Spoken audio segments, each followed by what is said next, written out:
Red Loctite you use on? Steel bolts on steel components. Okay. Blue. We'll use blue on steel bolts on aluminum threads. Okay, and then yellow Loctite is for? Yellow is a thread sealant. Then they also have Loctite 545, which is a thread sealant. And then you have green Loctite for when you're trying to retain press fit.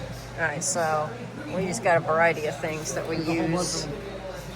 Copper anti-seize because it's not nearly as nasty as nickel anti-seize. Right. This one. Because that's the shit. So where do we mostly use this one in the shop? Anytime I have to take something apart that's corroded. Okay, so heavy corrosion. This is the key. Where do you get this one at? That's special order. You typically have to get it off the internet. Okay. Most of your parts places don't have it. Okay. And then motor oil for just, if you can't get this?